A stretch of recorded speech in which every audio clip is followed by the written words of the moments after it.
Welcome to the Nurture Small Business Podcast. I'm your host, Denise Cagan, president of the DCA Virtual Business Support. At DCA, we believe in small businesses and the families they support. Learn more at dcavirtual.com. Today, we have with us the host of Sales Hindsights with Patrick Cagan podcast and author of Sell the Difference. He has had senior sales roles for business giants such as Procter & Gamble and Hewlett-Packard. And he's here to talk with us today about, guess what? Sales. How do we close more and larger deals? And what else do we need to consider in a sales role?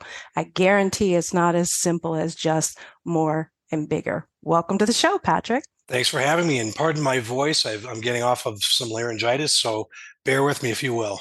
No problem. No problem. So, I saw in your bio that you had worked for some very impressive companies.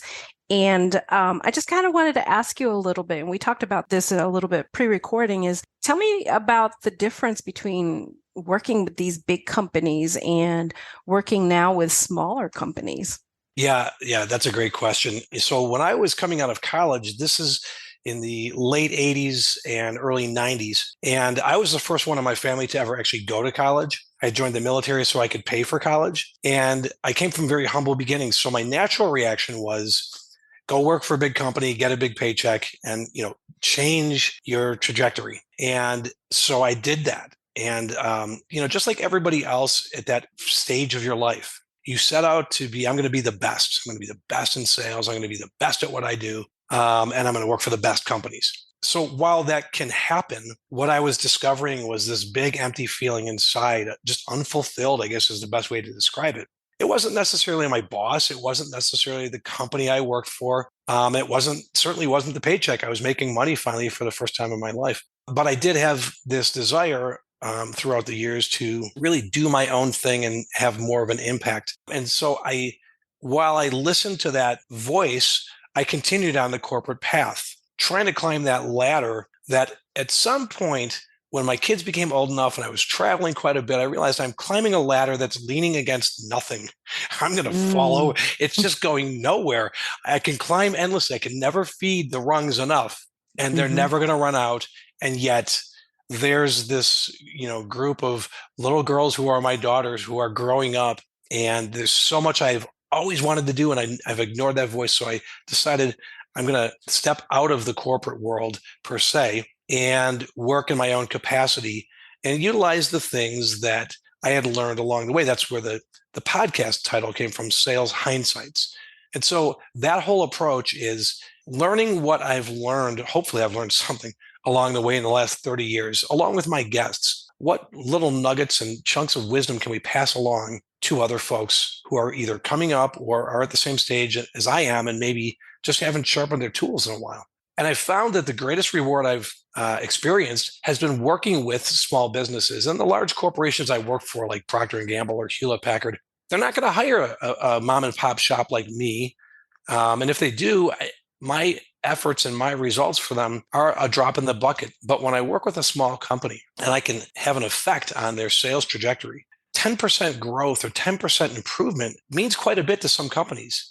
Aligning their vision with what their actions are. And the real key to all this is, how do you differentiate yourself and your business from all those around you? So I actually help the small businesses compete in the arena with the large businesses. And I use the analogy of the David and the Goliath. And in that story, if you just went with appearances and you were a betting person, you'd bet on the Goliath because it looks like they're the one.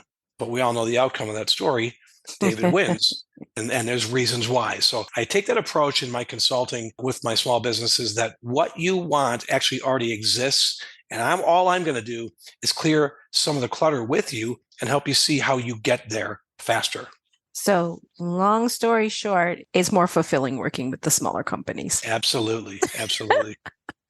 I love what you had to say. And you shared that you're a veteran-owned business just now. And if I'm not mistaken, your company, PK Solutions Group, is multiple things under one umbrella. Is that not correct? Yeah, it's two buckets, two umbrellas, basically. Okay. It's all solutions based. So one would be like large format graphics, wall graphics, window graphics, things like that companies put, to show their company spirit, or the schools with their curriculum-based things. So wall graphics and window graphics, print solutions. And the other is business consulting. It's the people flow management of things. So that's really the two things that my company offers. Okay. And as you're in this process of consulting companies and getting, people up to their full potential in sales, what are some of the most common things that business owners overlook? Because I saw something on your website where business owners are losing time, energy, and money. Can you tell me where they're losing those things? Yeah, a lot of times the business owners, it's a broad topic, and time, energy, and money is very broad, but it can come from having the wrong key performance indicators, KPIs. Mm-hmm. What you measure will grow. And sometimes, especially small businesses, measure the wrong things. And so they're growing the wrong things.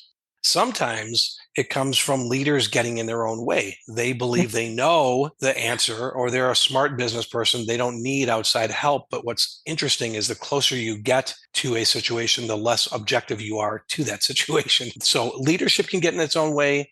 Measuring the wrong things can get in their own way. And the idea of, honestly, when folks come to me as a consultant, it's like going to confession and facing that priest. They have to say that they believe they've failed, or they have a problem. They have to be ready, willing, and able to do all that. And then we can roll our sleeves up and we can fix that. So, and I'm not as bad as confessing to a priest. Oh, wow. So let's, I like that analogy though. Let's dig in a little bit to the KPIs. You said they're measuring the wrong ones. Mm-hmm. What are the wrong ones? It depends on each company. So I worked with a company that lost a large customer and then lost the salesperson who managed that large customer. And they tried to correct it themselves. And people have a bias towards action.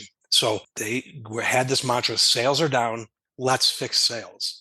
Let's have a contest. Let's create a newsletter. Let's have charts and things to measure our call volume. Well, is it phone calls? I don't know. Is it face-to-face calls? Yeah, we'll count face-to-face calls more than we'll count phone calls.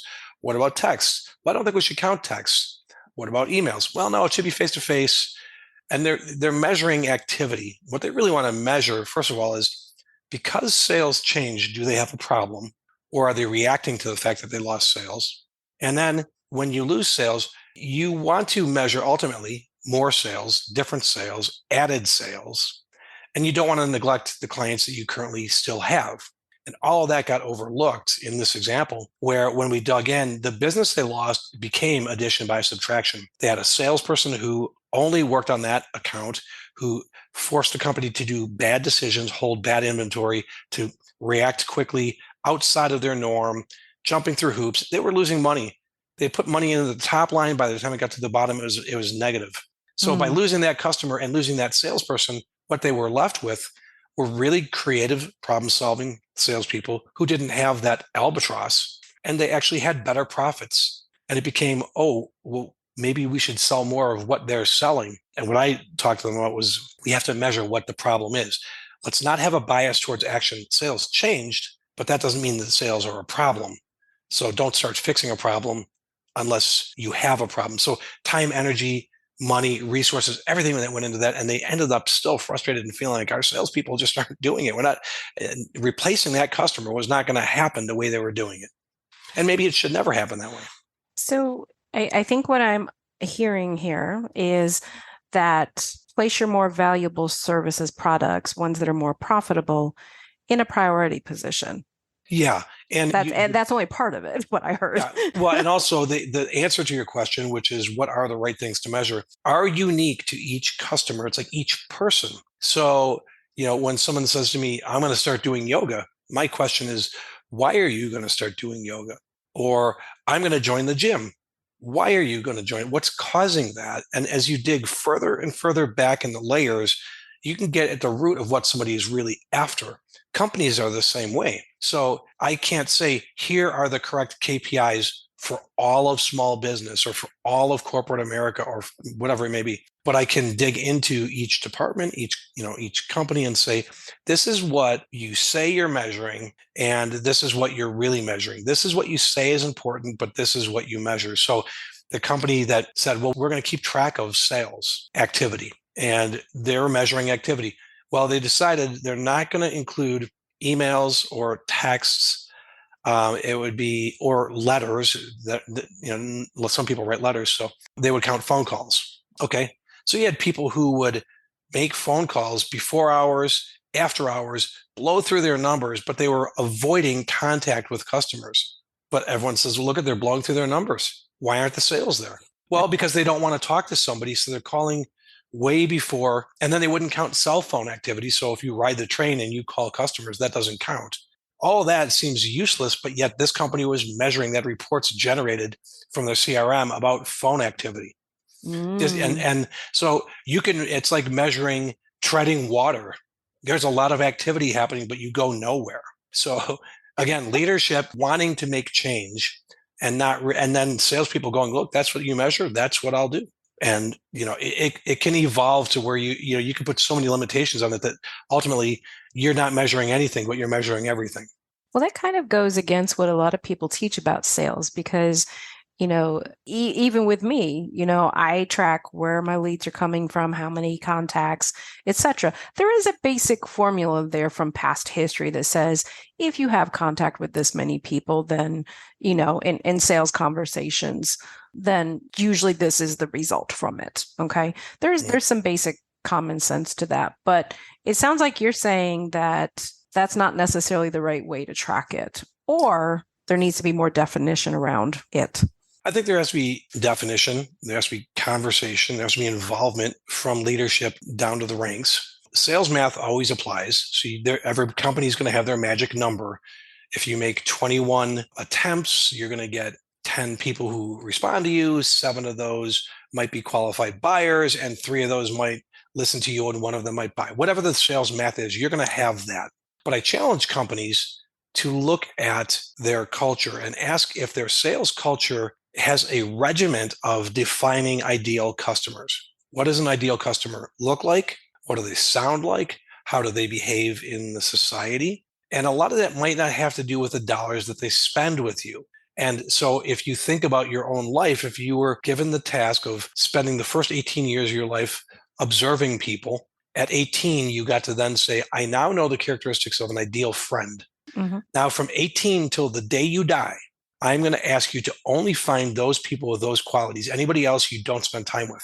Could you imagine what your world would be? It would be phenomenal. Same thing with customers. So people understand the idea of, well, I should look for an ideal customer, but then quota pressures hit or shareholder pressure hits, and you abandon that, and you take a what does it take to get, to have you drive out of here today mentality. And it's not really what buyers expect. Buyers expect to do their job and to have somebody who knows their value. And I've been told by the procurement society that I work with that if you, Mr. or Mrs. Salesperson, do not know your own value, then I will tell you your value, and I'll probably make it 1/10 of what you think it is, and you'll walk out thanking me for my business. That's a sad state for both sides. Absolutely. So yes, there is sales math for activity, effort, activity, results. I always preach EAR, effort equals activity equals results. You got to have that whole idea and a great understanding of it. But if your activity is spent with folks who are not ideal customers, you're wasting your time. So you're better off taking a nap. I would agree. And so this concept of ideal customer, and I've worked on this quite a bit to define it, and literally with my leadership team, started defining what's an A client, B client, C client, D client. And I know people do it different ways, unicorns, blah, blah, blah. So what process do you take people through to qualify that? I walk them through, I have a quadrant. You mentioned my book. It's within my book. And first it starts with who are the folks at the account? What is your competition like? What are the problems they're experiencing? What are the solutions you might offer? And then we add the word else. Who else? What else? Where else? When else? Why else? How else? You start with a very linear cross graph, and it becomes a 3-dimensional cube, like a Rubik's Cube. And it becomes something where you get this exponential picture of what you do know and what you don't know. Then we start with very broad terms of what's ideal to you, leadership, salespeople, what's ideal to you. And that conversation alone can take several months, but it's very, very interesting to see what an executive leader who's making resource decisions believes is ideal what a field level person thinks is ideal. And when you can get those two to be on the same page, working in the same direction, you have something very, very powerful. So there's a process that we walk through that also looks at what is an ideal salesperson, but that information is not gathered from anybody in sales. It's gathered from outside clients. Mm. What is an ideal salesperson look like? What do they sound like? What do they do? Not what they say, because everything speaks and actions will obviously speak louder than words. So people will lie to your face with words, but what they do is always truth. So it's very difficult. It takes a very unique salesperson to be able to ask the question and listen openly to what they're lacking, and then to make that improvement to, this is what my client base believes is an ideal salesperson. This is what I believe is an ideal customer.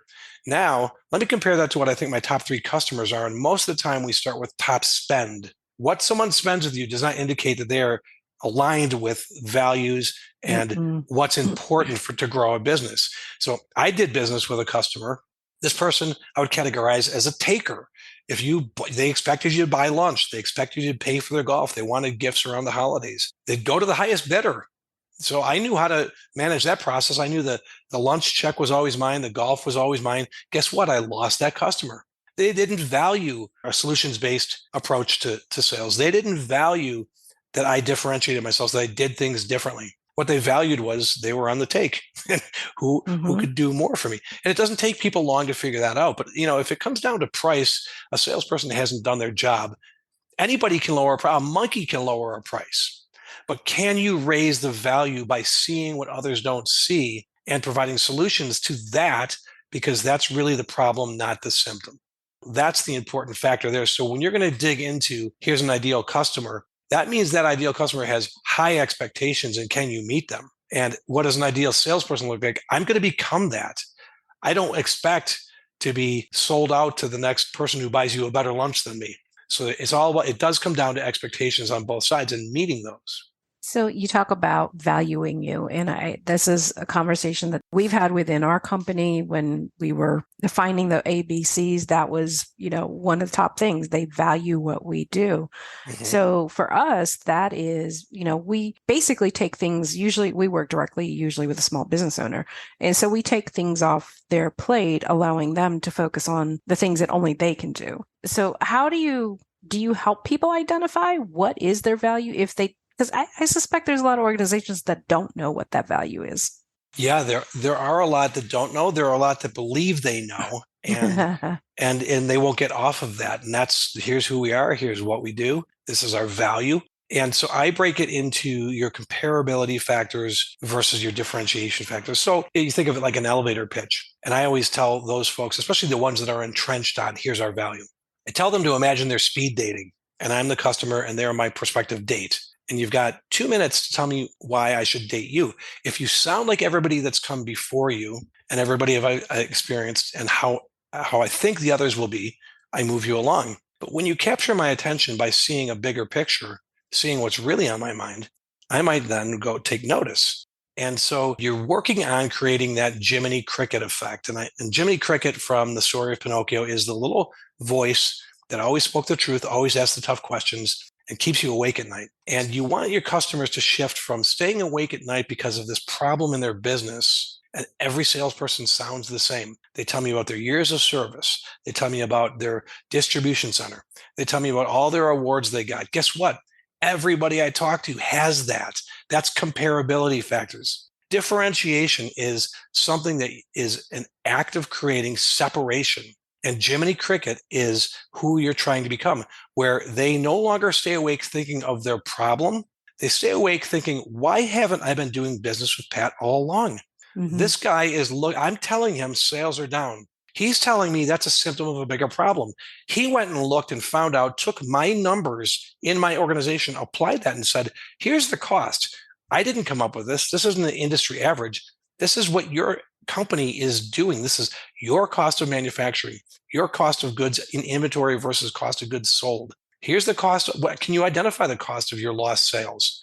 Can you identify the cost of dissatisfied customers? Can you identify the customers actually have left you? No, you can't. So those are the things that when you can have those conversations, People go, you know what? You probably don't even have the answer to those questions, Pat, but the fact that you can ask them means you can find out. And Hmm. that's what companies, when they say, here's our value, I mean, that's great. But are you telling me your value or are you showing me your value? Am I telling you your value? So it's so interesting because I know you saw me laugh.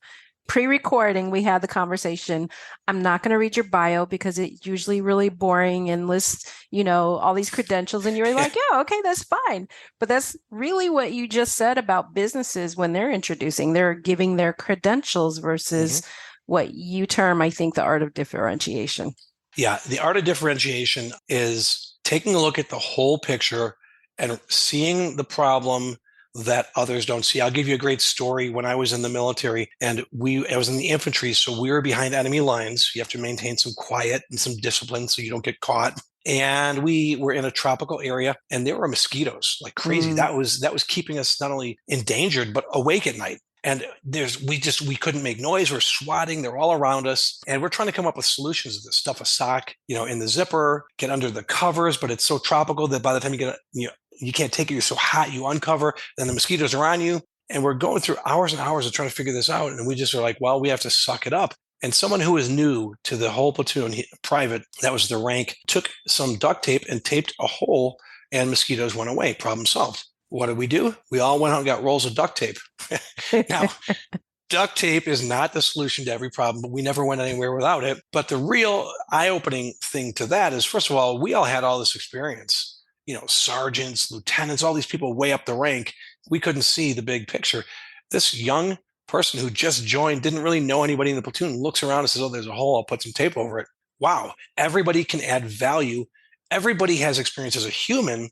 So what do you bring and how can you help us look at this differently? And if we can look at it differently, then we can do it better. There's a quote I love that says that you will never master the art of being better if you can't master the concept of doing it different. And that mm, to me is the truth. So when I set out years ago, I want to be the best at everything I do, I realized that's like climbing that ladder that leads nowhere. It doesn't go mhm, anywhere. But I knew that if I could be different, then different would be better than best because different means unique. And if I'm unique, then my customers will value me, will come to me because they can't go anywhere else for an experience like me. And now, how do I take me and make that a company? Or how do I take me and take that to a client and say, now let's crack that egg of me over you and see what you are. And if I can accomplish something, imagine what we can accomplish. And that's really the approach. wow, that's I love it. So art of differentiation, sharing what you're different, and what that value is that you bring to your customers. Mhm. And tell me a little bit more. What other ways do you help your customers when it comes to sales?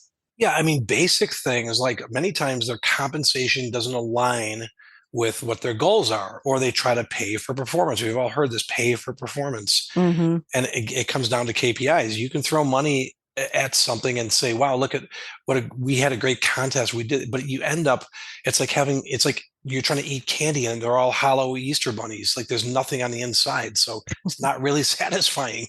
So Yeah.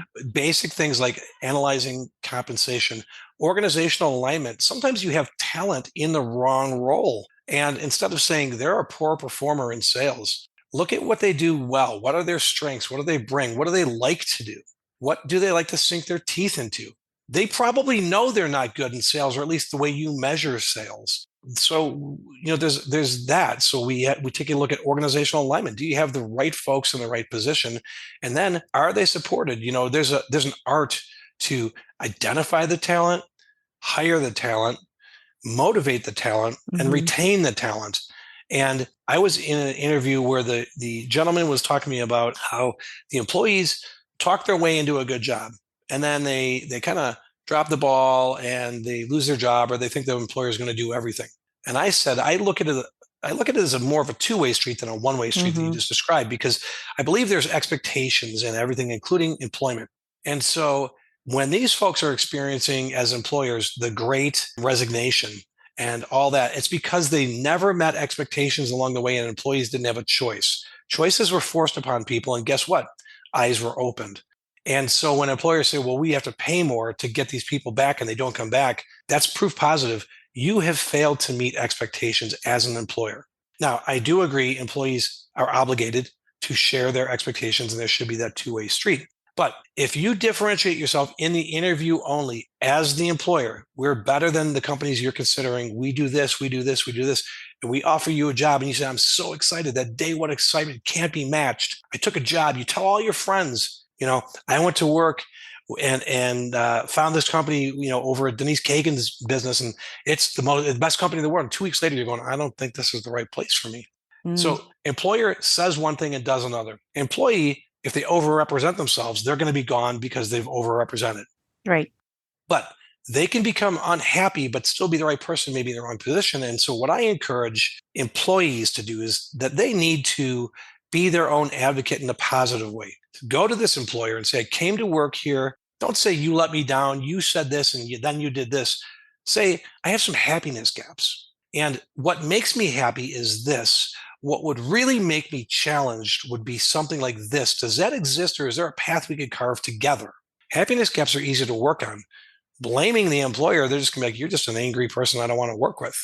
And you get nowhere and you end up unemployed. And employers say, employees don't know what they want, and they complain and they leave. And that's really not the case. It is a communication circle, and there's a way through all that. So you do work with how to hire the right butts in the right seats, so to speak, for sales.